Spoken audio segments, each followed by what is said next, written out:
I don't like my boss. I hate my boss. A lot of you have been asking me to discuss on this topic. I'm sure a lot of you resonate with this idea. Let me ask you this question. Have you ever noticed that one person can completely change how you feel about your job? Not the work, not the organization, just that one person.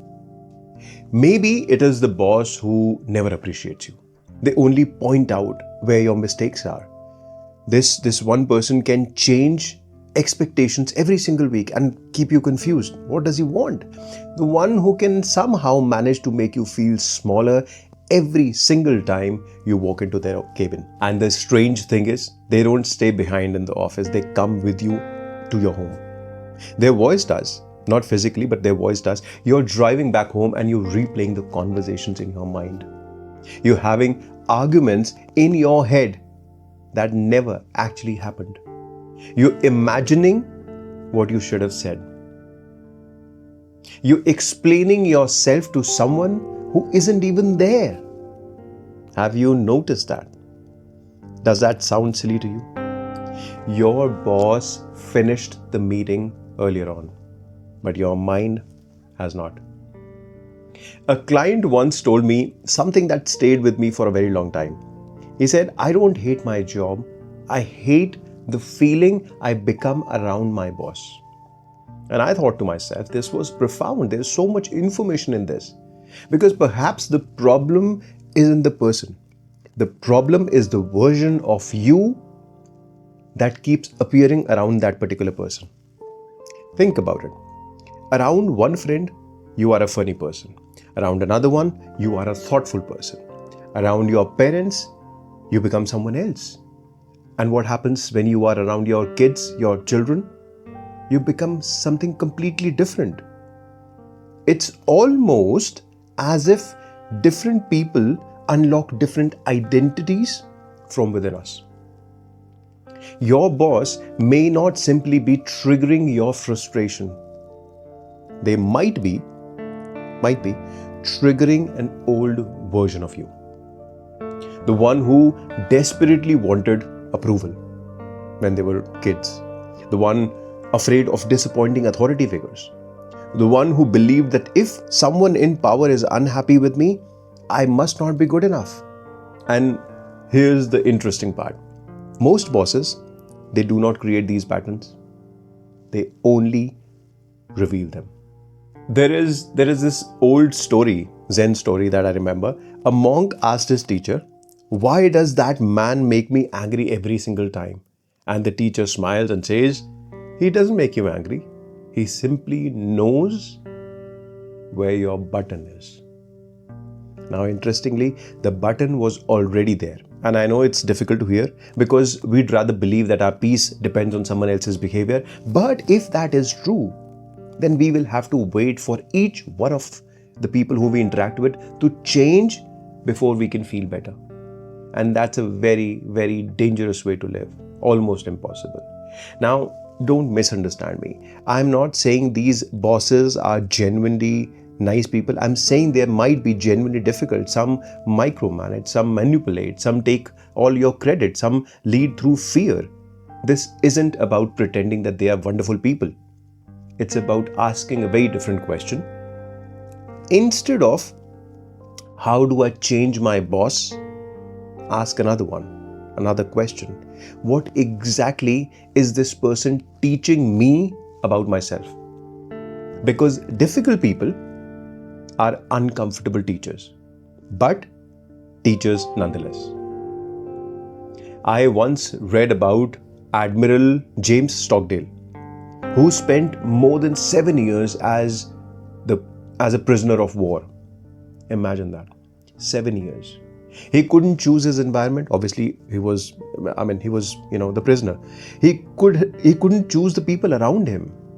But he discovered something remarkable from within him. There is a space between what happens to you and who you become because of it. This space is freedom. Perhaps the office is asking you the same very question. It's not asking you, can you find a better boss? No. It is asking you, can you keep your center? Can you be balanced while standing to someone next to you who has lost their own? Most people give their emotional remote control to their bosses. One email changes their mood. One facial expression changes their whole confidence, their self-worth. One sentence can ruin their evening. Think about how much power we have unknowingly handed over to these people. It's as if someone else is walking around with the keys to your nervous system.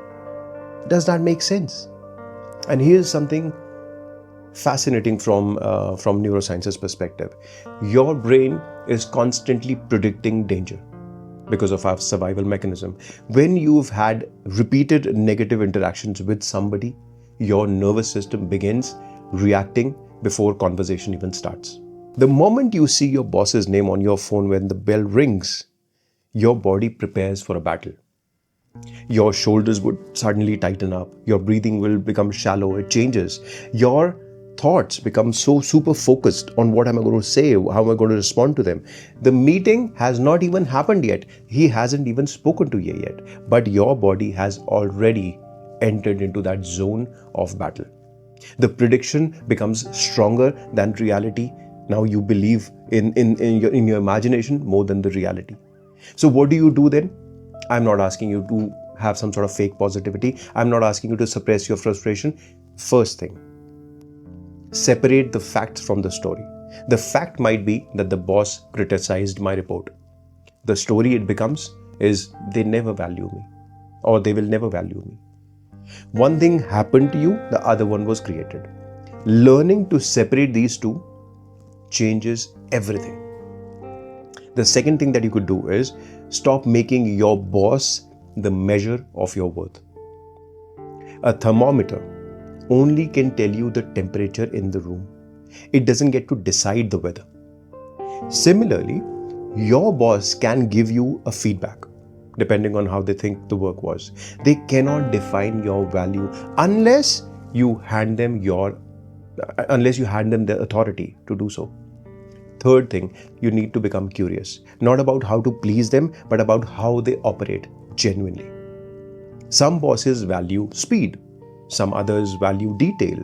Some always have this constant need for updates because they're anxious. Some interrupt because they think out loud.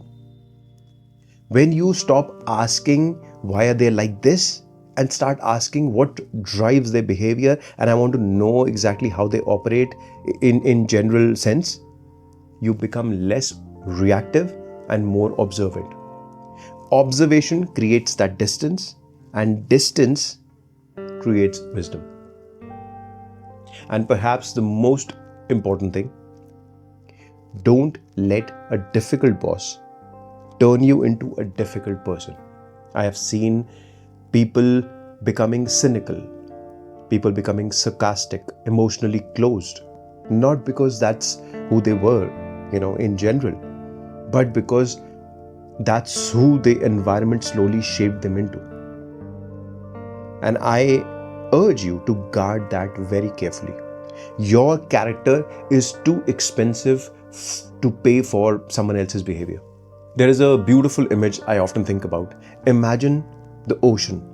Some days the waves are calm, and some days they are violent. A skilled sailor does not waste energy trying to stop the waves or manage them or do something like that.